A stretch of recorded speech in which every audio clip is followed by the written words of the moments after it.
Muy bien, estamos al aire con el abogado Santiago Castrovidela. Es también magíster en Derecho Administrativo y ha escrito junto con su colega Santiago Maqueda La regulación para el abastecimiento, un tratado constitucional, administrativo y procesal sobre los controles de precios y la producción, además de varias notas y artículos en medios de comunicación. Santiago, ¿cómo estás? Muy buenas tardes y gracias por charlar con nosotros un rato en Citas de Radio. ¿Qué tal, Catalina?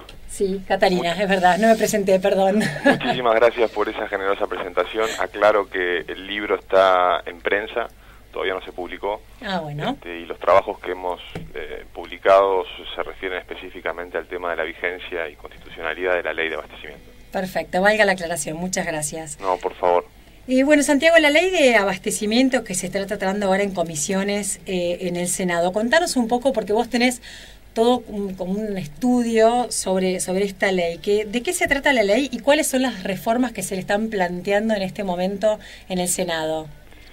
Bueno, la ley es una ley que en el 74 delegó amplias facultades de regulación económica al Poder Ejecutivo. Sí. No es una ley nueva, los antecedentes se remontan al año 39, empezaron con la emergencia de la Segunda Guerra Mundial, declarada para, digamos, sobrellevar las consecuencias económicas que tuvieron impacto en nuestro país como consecuencia de la Segunda Guerra Mundial, y durante varios años fueron leyes de emergencia. Luego, durante los regímenes de facto, se transformaron en leyes permanentes y el contenido de las leyes de los regímenes de facto se plasmó en buena medida en la ley del 74, que ya no hizo una delegación para regular la economía con motivo de la emergencia y en situaciones de crisis, sino de modo permanente. Entonces, con esta ley, tal como quedó redactada en el 74, el Poder Ejecutivo y sus organismos como la Secretaría de Comercio pueden decirle a una empresa grande, chica, mediana, multinacional o a un comerciante pequeño qué es lo que tienen que producir y lo que no tienen que producir, a qué precio lo tienen que vender, cuál es el margen de ganancia o utilidad que pueden tener y a sola discreción del órgano que la aplica. Tal es la amplitud de la delegación que se hizo en el 74. Ahora bien, dos hitos históricos la modificaron. El primero es en el año 91, un decreto de necesidad de urgencia que suspendió el ejercicio de estas facultades, salvo un solo inciso. Este decreto de necesidad de urgencia fue ratificado por el Congreso y de esta manera el Congreso retomó esas facultades. Claro. ¿Por qué? Porque el decreto ratificado por el Congreso establece que el Poder Ejecutivo o sus órganos, como la Secretaría de Comercio, solo pueden usar estas facultades cuando el Congreso lo disponga y declare una emergencia de abastecimiento en el país. Entonces, ahí dejó de haber una delegación legislativa en el Poder Ejecutivo. Y las facultades, el ejercicio de esas facultades quedó suspendido y solo puede ser utilizado cuando se verifica esta exigencia netamente democrática, que es que el Congreso diga que pueden ser utilizadas para solucionar una emergencia. Claro. O sea que el Congreso es el que tiene que hacer la declaración del estado de emergencia, digamos, para que pueda delegarse al Ejecutivo la potestad de ejecutar algún tipo de directiva hacia las empresas. Claro, digamos, hoy por hoy, antes de, digamos, el proyecto es un proyecto y todavía no está sancionado. Entonces, hoy por hoy, la facultad para establecer control de precios máximos, márgenes de utilidad, volúmenes mínimos de producción o cualquier regulación de la producción que está prevista en el artículo 2, varios incisos del artículo 2 de la ley, solo puede ser usada por el Ejecutivo cuando el Congreso así lo dice expresamente. Claro. Y para solucionar una situación de emergencia de abastecimiento que el Congreso declare. Pero esto es hoy. ¿Cuál es el problema con el proyecto? El proyecto lo que pretende básicamente, sin perjuicio de algunas modificaciones parciales que después podemos, si querés, conversar, es remover este requisito, remover este obstáculo democrático que es que el Congreso diga cuándo tienen que usarse esas facultades para solucionar sus situaciones de emergencia. ¿Por qué? Porque en el artículo 19 del proyecto deroga toda otra norma que limite o condicione el ejercicio de las facultades de la ley. Entonces, si se sanciona este proyecto, estas facultades no estarían limitadas a situaciones de emergencia, sino que el Poder Ejecutivo las podría usar independientemente de lo que el Congreso diga. Claro, o sea, quería se echaría por tierra en este punto la división de poderes. Exactamente. La reforma constitucional del 94, entre sus principales objetivos, tuvo la limitación del hiperpresidencialismo, ¿no? De esa concentración de poder que en el último siglo ha tenido el Poder Ejecutivo en nuestra historia institucional. Entonces, se reconoció en el texto de la Constitución el instituto de la delegación legislativa que se había admitido en la jurisprudencia de la Corte, pero que no estaba en la Constitución del 53-60. Pero ¿cómo se la reconoció? Se la reconoció prohibiéndola de modo general y admitiéndola solo excepcionalmente y sujeta a ciertas condiciones. Y una de ellas, precisamente, es que se refiera a facultades para ser usadas en emergencia. Además, el Congreso mismo le tiene que fijar un plazo y establecer bases, pautas, digamos, sobre cómo ejercer esas facultades para la emergencia. O sea que, si entendí bien, hoy por hoy las modificaciones o las modificaciones que pretende el Poder Ejecutivo con la Ley de Abastecimiento no estarían en un marco legal, serían inconstitucionales, y con lo que se ha enviado a comisión al Senado se pretendería echar por tierra esto y que el Ejecutivo tenga plenas potestades para poder actuar en materia de regulación de precios y demás. Exactamente. Exactamente. A ver, hay dos planos de análisis de la constitucionalidad de una ley como la que se pretende sancionar en el Congreso. El primero está vinculado con la división de poderes y la legitimidad de origen, que es está regida por el artículo 76, que dice cómo y cuándo excepcionalmente se admite la delegación de facultades legislativas en el Poder Ejecutivo. Este es el primer nivel de análisis. El segundo nivel de análisis está vinculado con el tema sustancial. Las medidas que se adopten y las facultades que se prevén en este proyecto, así como están previstas también en la ley actual que está suspendida, regulan o permiten regular intensamente derechos constitucionales que están garantizados por la Constitución Nacional, digamos, el derecho de propiedad privada y la libertad, digamos, de empresa, que comprende el derecho a ejercer toda industria lícita que tienen tanto los comerciantes pequeños, los almaceneros, como los medianos y las empresas multinacionales. Entonces, las medidas que se adopten en aplicación de esta ley, si se sancionara, podrían obviamente violar el contenido esencial, como se llama, de estos derechos. Porque tradicionalmente en nuestro país se admite una intensa regulación de los derechos patrimoniales, digamos, pero en general cuando se trata de situaciones de emergencia, ¿no? Claro. Pensemos en el corralito, la especificación, etcétera. Digamos, son ocasiones en las que la Corte ha admitido una intensa regulación de los derechos de propiedad de los habitantes del país, pero con el objetivo, digamos, es una limitación transitoria para solucionar un problema o una situación de emergencia. Acá el proyecto delega de modo permanente, sin condicionamientos, sin vincularlo a una emergencia, amplias facultades legislativas al Poder Ejecutivo, y además no le fija un plazo. Claro. Y los criterios de aplicación tienen una amplitud excesiva, entonces admiten una gran discrecionalidad y podría entenderse que tampoco contiene bases suficientes. Entonces, si me preguntás a mí, yo entiendo que tal como está redactado el proyecto, sería inconstitucional en este primer análisis desde el punto de vista del artículo 76 de la Constitución Nacional. Ahora, suponiendo que esto avance, como decís vos, y finalmente la ley prospera en el Senado, sí. ¿Cuánta vida tiene una ley así? Luego, ¿en qué momento se la puede declarar inconstitucional? ¿En qué momento se aplica o se pide esa inconstitucionalidad? ¿En el momento concreto donde alguien ve avasallado su derecho, su propiedad? Sí. El problema de estas leyes inconstitucionales en países con sistemas de control de constitucionalidad como el nuestro es el siguiente.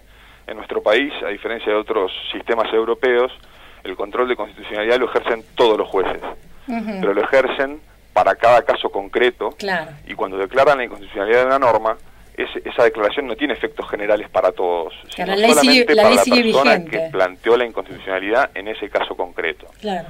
Entonces, el daño institucional que produciría la sanción de esta ley es mucho más grave que quizás se produciría en otro país donde existen tribunales que pueden declarar la inconstitucionalidad con efectos generales, que claro. Incluso pueden derogar las leyes inconstitucionales. Claro. Entonces, para que se revierta institucionalmente el daño que va a producir la sanción de este proyecto, van a transcurrir muchos años en los que muchos jueces de primera instancia deberán declarar su inconstitucionalidad para casos concretos, luego tendrán que pronunciarse en idéntico sentido en muchos casos las cámaras, y finalmente la Corte tendrá que sentar su posición, y eventualmente la ley podría considerarse inconstitucional en términos generales y eventualmente será derogada por el Poder Legislativo. Pero para que esto suceda es un proceso que en tiempo insume muchos años, y es difícil de retroceder, digamos. Sí, una vez que le das poder a un determinado poder, digamos, al Ejecutivo, también es difícil que ese mismo Poder Ejecutivo renuncie a esas potestades, ¿no? Efectivamente, y el caso de las leyes de abastecimiento es un ejemplo paradigmático de esto que vos decís, porque prácticamente durante los últimos 80, 70 años hemos tenido leyes de abastecimiento, y el único gobierno, digamos, constitucional que se negó a usarla y de hecho vetó una ley que prorrogaba la ley de abastecimiento de esa época que vencía durante su mandato fue Frondizi. Y lo hizo diciendo que no era compatible con la política y el proyecto económico que estaba tratando de implementar desde su gobierno. Pero, digamos, en el 91, el decreto del 91 fue muy positivo porque limitó los poderes, el Poder Ejecutivo se autolimitó, pero no derogó la ley, digamos. Claro. Dejó el marco y dejó la posibilidad de que se utilice cuando el Congreso lo dice. Entonces, es muy positivo la modificación sustancial que tuvo esta ley en el año 91, ratificada por ley, pero no fue renunciar completamente a su aplicación eventual. El único caso que yo conozco fue, como te mencionaba, el de Frondizi, que vetó una ley que prorrogaba la ley de abastecimiento que se vencía, porque tenía un plazo, durante su mandato. Buenas tardes, Santiago. Mi nombre es Elisa, estoy acá con Catalina. ¿Qué tal, Elisa? ¿Cómo estás? Santiago, escuchándote hablar sobre el tema sustancial, ¿no? Que esta ley viene digamos, a violentar los derechos de propiedad privada y el derecho de ejercer la industria lícita. Sí. ¿A vos te parece que, digamos, que tanto la oposición como mismo la gente del oficialismo que por ahí la está intentando sacar, son conscientes de la gravedad de esta situación? Porque pareciera como que hasta la ciudadanía estamos como muy... digamos, no somos conscientes de lo que profundamente afecta nuestra vida privada en general, nuestra vida social. Es un punto interesante el que está casi es paradójico, pero en parte obedece también, y este es un punto sobre el que yo quería hablar, a cómo se presenta la ley y la finalidad que busca la ley. Sí. Se está presentando a la ley como una nueva regulación de las relaciones de consumo y la producción, que tiene como finalidad proteger los derechos de los consumidores, sí, y además la transparencia en los mercados y luchar contra las concentraciones económicas y sí, los abusos de posición dominante. Sí. Yo entiendo que esta presentación y esta legítima defensa de los derechos de los consumidores que se declara es lo que hace que el público en general, digamos, entienda que se trata de un instrumento que no va a tener consecuencias graves respecto de sus personas. Claro, está tan dentro del relato, digamos, que está siendo tomada como tal. Claro, el problema es que esto no va a ser así, digamos, esta ley no es idónea para proteger los derechos de los consumidores.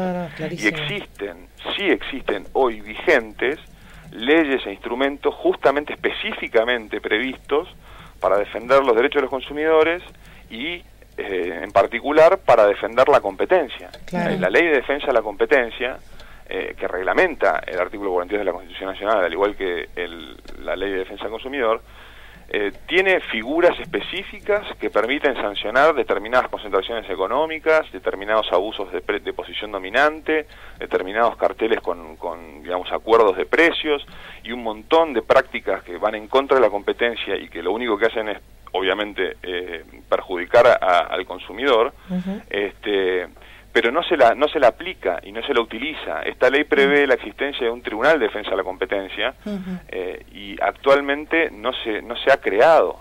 Claro. Y la ley es del 99 y el Poder Ejecutivo es quien debería instrumentar la creación del tribunal previsto en la ley. Sin embargo, hasta hoy se sigue exclusivamente funcionando la Comisión Nacional de Defensa de la Competencia y la Secretaría, que tiene algunas de las funciones del tribunal, pero si se quiere proteger los derechos de los consumidores y favorecer la competencia en los mercados, lo que debería hacerse es aplicar estos instrumentos, crear el Tribunal de Defensa de la Competencia, y ese es el camino, y hay medios idóneos para lograr ese fin. En punto, acá también quisiera aclarar que hay que distinguir el proyecto de la ley de abastecimiento del proyecto que crea el fuero específico de los consumidores. Claro. La creación de un fuero específico de los consumidores es una política regulatoria que uno podrá estar de acuerdo o no, habrá que ver, digamos, cómo se coordina con las competencias de las provincias, pero en principio no parece una decisión que sea inconstitucional en sí misma. No, aparte es algo que pareciera que amplía derechos más que restringe, entonces... Perfecto, pero por eso, ¿no? digo, distingamos. Entonces, si ese proyecto, salvando el tema de la eliminación del Tribunal de Defensa de la Competencia, que justamente va en contra del objetivo mismo que tiene la ley, tiene algunas creaciones y previsiones que servirán para garantizar los derechos de los consumidores, perfecto, que se sancione un proyecto, que se debata, que se analice, que se coordinen las competencias y que se establezca un fuero específico para determinados casos en defensa del consumidor, si eso ayuda a garantizar los derechos de los consumidores. Pero eso es una cosa, y otra cosa es sancionar una ley de abastecimiento que lo único que hace es otorgar un poder omnímodo al Poder Ejecutivo, cuando se le dan esas facultades para usarlas en situaciones de normalidad y sin condicionarlo. Santiago, se nos va el tiempo, pero para terminar... Sí. Vos has hecho, tenés muy estudiado cuáles son los efectos cuando se aplican estas leyes y los controles y tantas regulaciones. ¿Qué le sucede a un país, a una economía y a unos ciudadanos cuando de pronto hay tanta injerencia del Poder Ejecutivo y en tanta regulación y control sobre la actividad privada? Nada, cuando yo lo converso con amigos y llevado al terreno, digamos, del análisis más simple, es... Todo el mundo quiere que existan, o muchos quieren que existan controles de precios de empresas. Ahora, cuando se habla de establecer controles de precios del servicio que presta el abogado, de la publicidad que se vende en la radio, de los productos que se venden en el almacén, de los zapatos que la empresa familiar del zapatero produce, nadie quiere que le apliquen a él mismo controles de precios. ¿Y qué pasaría si le aplicaran esos controles de precios? Probablemente lo desincentivaría a seguir invirtiendo, lo incentivaría al contrario a bajar la calidad, por ejemplo en el caso de los zapatos, para optimizar un poco más los costos dentro del acotado margen de ganancia que le permite el precio máximo. Pero bueno, esto en un contexto inflacionario donde los costos se incrementan y no se actualizan los precios fijados discrecionalmente por el Poder Ejecutivo, lleva digamos, tarde o temprano a la quiebra de esa empresa, y eso lo único que genera es desabastecimiento. Y desempleo, además, ¿no? como se establecen controles de precios, por ejemplo, para la industria zapatera, muchas personas que podrían invertir en esa industria van a dejar de hacerlo porque advierten que no van a tener márgenes de ganancias que hubieran obtenido de no haberse establecido esos precios. Entonces esas inversiones se destinan a otro lado, y la industria que produce los zapatos que están en desabastecimiento va a producir menos zapatos aún. Claro, esto genera mercados negros, lugares donde los zapatos se consiguen de otros, digamos, por otras vías y se comercializan a precios siderales, genera trabajo en negro, digamos. Hay una serie de consecuencias que, si uno se pone a pensar, al final lo único que hacen es perjudicar al consumidor y perjudicar a la economía. De hecho, cuando hay escasez de un bien, lo mejor es no intervenir en los precios, y a pesar de que inicialmente se incremente el precio de ese bien porque hay, digamos, una reducción de la oferta y un aumento de la demanda, paulatinamente, en la medida en que se mantenga la oferta, se van a dirigir inversiones a ese sector de la industria y se va a producir más bienes y va a haber una mayor oferta y una disminución eventual del precio. Entonces, si uno le da tiempo frente a la escasez a estas industrias a que se acomoden, se logra el abastecimiento. Santiago Castro Videla, muchísimas gracias por conversar con nosotros en Citas de Radio. No, por favor, un placer, y les agradezco muchísimo a ustedes el espacio y el buen trato. Muchas gracias. Chao, hasta luego. Escuchaste recién a Santiago Castro Videla, abogado especialista en Derecho Administrativo, hablando sobre el proyecto de la reforma de la Ley de Abastecimiento.